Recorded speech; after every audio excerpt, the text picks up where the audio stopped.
Question लिखा हुआ है हमारे पास, a sample of drinking water, यानी कि एक पानी का सैंपल लिया गया, was found to be severely contaminated, बहुत ज्यादा कंटामिनेटेड था with the chloroform, suppose to be carcinogenic in nature. अगर ये नेचर के अंदर कार्सिनोजेनिक पाया जाता है, the level of contamination was 15 ppm by mass. NCERT का क्वेश्चन है, बड़ा प्यारा क्वेश्चन है, चलिए सॉल्व करते हैं। ठीक है, तो हमसे क्या पूछा गया है, हमसे इस क्वेश्चन के अंदर दो चीजें पूछी गई हैं।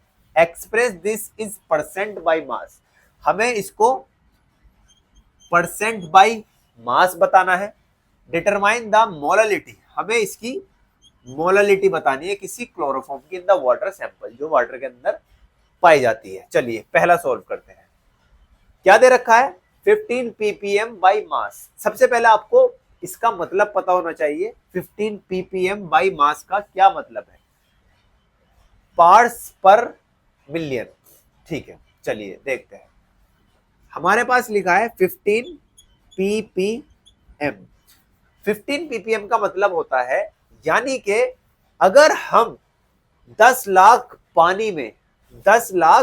पानी में 15 मिलीग्राम, कितना, 15 मिलीग्राम मिला दें, तो उसको हम बोलते हैं 15 ppm।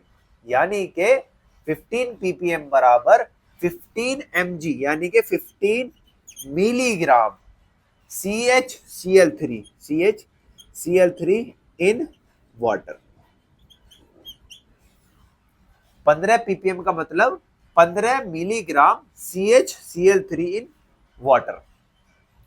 अगर हम पहला पार्ट सॉल्व करें तो 1% में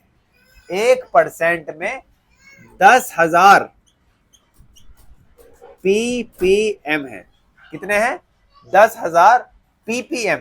और हमें कितना निकालना, 15 ppm का। तो हम कैसे निकालेंगे, 15 ppm बराबर हो जाएगा 15 अपॉन 10,000, 15 अपॉन 10,000। तो ये लगभग आपका निकल कर आएगा 0.0015%। पहला पार्ट सॉल्व हो गया, तो कितना निकल कर आया, 0.0015%। हमें यही चीज निकालनी थी, परसेंट बाय मास। तो परसेंट बाय मास हमने निकाल लिया। चलिए अब हम सेकंड पार्ट को सॉल्व करते हैं। सेकंड पार्ट में क्या कह रहा है, determine the molality of chloroform in the water sample. Water sample के अंदर हमें क्या बतानी है, मोलालिटी बतानी है। देखिए इसके अंदर सबसे पहले आपको यह देखना पड़ेगा कि इसके अंदर सोल्यूट क्या है और इसके अंदर सोलवेंट क्या है। तो जो इसके अंदर सोल्यूट है इसके अंदर वाटर, और जो सोलवेंट है वो है इसके अंदर CHCl3। ठीक है, चलिए सॉल्व करते हैं। सॉल्व जब हम करते हैं सेकंड पार्ट को, अगर आप जानते हो सोल्यूट मास बराबर 15 मिलीग्राम, क्या दे रखा है, 15 मिलीग्राम, जो कि हमने अभी निकाला था। ठीक है, ये वाला, क्योंकि हमने बताया था 15 ppm बराबर होता है 15 mg CHCl3 इन वाटर। तो हमने सोल्यूट निकाल लिया 15 मिलीग्राम। अब इस मिलीग्राम को आपको ग्राम में चेंज करना है, तो कैसे होगा, 0.015 ग्राम। ये चेंज करना आपसे आता है, मिलीग्राम को ग्राम में हमने चेंज कर लिया। अब हमें क्या निकालना है, मोलालिटी निकालनी है। तो मोलालिटी का फॉर्मूला होता है, मोलालिटी बराबर मोल्स अपॉन किलोग्राम इन सोलवेंट। किलोग्राम इन सोलवेंट, मोल्स।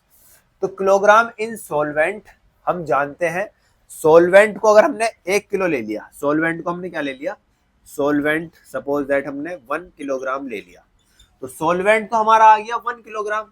ठीक है, अब मोल्स रह गया। मोल्स निकालने के लिए आप जानते हैं मोल्स कैसे निकालते हैं, मोल्स निकाला जाता है वेट अपॉन मोलर मास। तो वेट हमारे पास है 0.015 ग्राम। मोलर मास आपको निकालना पड़ेगा। मोलर मास निकालते हैं किसका, CH3 का। मैं यहाँ निकाल देता हूँ CHCl3 का। तो कार्बन का होता है 12, हाइड्रोजन का होता है 1, Cl3 है, आप इनको कैलकुलेट करोगे तो 106.5 आ जाएगा। और जब आप इन सबको कैलकुलेट करोगे तो 119.5 ग्राम पर मोल आपका मोलर मास निकल कर आ जाएगा। तो इसको लिख लेते हैं 119.5 ग्राम पर मोल, ग्राम से ग्राम कट जाएगा। आप जब इसको कैलकुलेट करोगे तो लगभग ये आपका आ जाएगा 0.000125। आप जब इसको पॉइंट्स को शिफ्ट करेंगे तो आपका आ जाएगा 1.25 इंटू 10⁻⁻⁴ मोल।